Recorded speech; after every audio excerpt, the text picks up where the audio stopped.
আমি মাইকের সামনে থাকবো।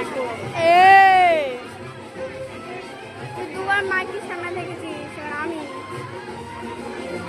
থাকছি। এরা কি বোঝে না, তো এবার আমাদের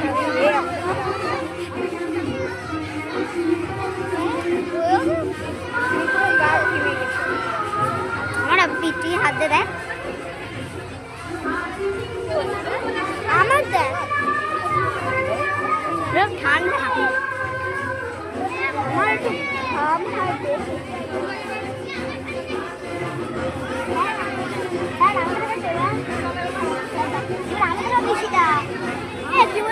সবার হবে। বোনের নাম কি? ফারিনা। ফারিনা।